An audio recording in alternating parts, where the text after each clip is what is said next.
2011లో పెళ్ళైంది నాకు. వీడప్పుడు చాలా చిన్న పిల్లోడు. ఓ రోజు మామూలుగా అసలు మాట్లాడడానికి కూడా భయపడేవాడు. నేను ఇంట్లోకి వస్తున్నప్పుడు కూడా లోపలికి వెళ్ళిపోయాడు. ఎక్కువ నాతో మాట్లాడేవాడు కాదు. సో నేను కూడా చాలా ట్రై చేసేవాడిని. వీడేం మాట్లాడేంటి నాతో, వీడు కదా మాట్లాడాలి. వీడు మాట్లాడేవాడు కాదు. వీడు ధైర్యం చేసుకొని మొట్టమొదటిసారి నా దగ్గరకు వచ్చి ధైర్యం చేసుకొని చెప్పిన ఒకే ఒక మాట, బావా నేను యాక్టర్ అవుతానని.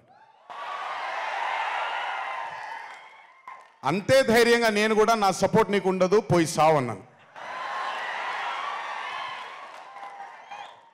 అంటే చెప్పాను కానీ బట్ నాకు ఎప్పుడూ ఒక చిన్న భయం ఉండేది. యాక్టింగ్ అంటున్నాడు, సడన్గా ఇంట్లో నుంచి ఒక 4-5 మధ్యలో ఉండే వ్యక్తి ఈరోజు అందరి ముందుకి ఎక్స్పోజ్ అవ్వబోతున్నాడు, ఎలా ఉండబోతుంది తన కెరియర్ అని ఓ భయం ఎప్పుడు ఉండేది నాకు. కానీ ఏ రోజు కూడా తను నాకు వచ్చే ఒక సీన్ కానీ నేను ఇలా చేద్దాం అనుకుంటున్నానని కానీ ఏ రోజు చెప్పలేదు. ఎందుకంటే నేనన్నా నాకేమీ చెప్పొద్దు నితిన్, నీకు కావాల్సింది నువ్వు చేసుకో, ఆ ఫ్రీడమ్ నీకు ఉండాలి లైఫ్లో, ఒకళ్ళ షాడో ఒకళ్ళ మీద పడకూడదు నితిన్ అని.